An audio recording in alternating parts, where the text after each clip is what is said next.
بسم اللہ الرحمن الرحیم صلی اللہ علیہ وآلہ وسلم۔ السلام علیکم ورحمۃ اللہ۔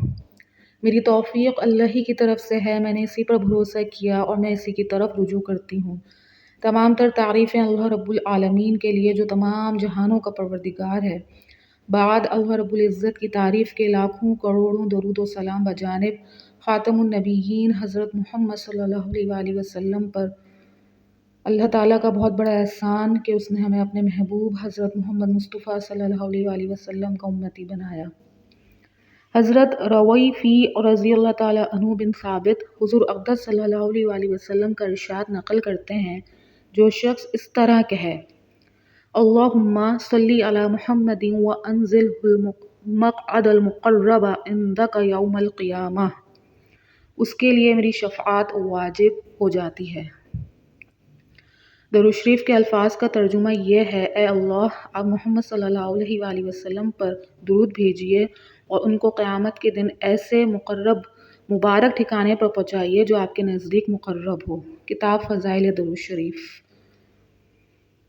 باعث علماء نے کہا ہے کہ حضور اقدس صلی اللہ علیہ وآلہ وسلم کے لیے دو مقام علیحدہ علیحدہ ہیں۔ ایک مقام تو وہ ہے کہ جب حضور اقدس صلی اللہ علیہ وآلہ وسلم شفاعت کے میدان میں عرش معلیٰ کے دائیں جانب ہوں گے، جس پر اولین اور آخرین سب کو رشک ہوگا، اور دوسرا آپ صلی اللہ علیہ وآلہ وسلم کا مقام جنت میں، جس کے اوپر کوئی درجہ نہیں۔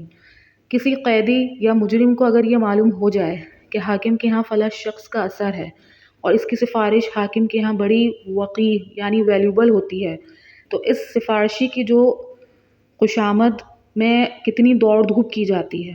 ہم میں سے کون سا ایسا ہے جو بڑے بڑے گناہ کا مجرم نہیں، اور حضور اقدس صلی اللہ علیہ وآلہ وسلم جیسا سفارشی جو اللہ رب العزت کا حبیب، سارے رسولوں اور تمام مخلوق کا سردار، وہ کیسی آسان چیز پر اپنی سفارش کا وعدہ، اور وعدہ بھی ایسا موقد کہ فرماتے ہیں کہ مجھ پر اس کی سفارش واجب ہے، پھر بھی کوئی شخص اس سے فائدہ نہ اٹھائے تو کس قدر خسارے کی بات ہے۔ لغویات، فضول باتوں، غیبت، گناہوں میں قیمتی اوقات کو ضائع کرتے ہیں۔ ان اوقات کو درود شریف میں اگر خرچ کیا جائے تو کتنے فائدے حاصل ہوں۔ اللہ پاک بات کو سمجھنے کی اور عمل کرنے کی توفیق عطا فرمائے۔ اپنے نبی خاتم النبیین حضرت محمد صلی اللہ علیہ وآلہ وسلم کو پہچانیے، ان سے محبت کیجیے، ان سے اپنا رشتہ مضبوط کیجیے، اور خوب درود و سلام کا تحفہ بجانب خاتم النبیین حضرت محمد مصطفیٰ صلی اللہ علیہ وآلہ وسلم کی خدمت اطہر میں دل و جان سے پیش کیجیے۔ السلام علیکم ورحمۃ اللہ۔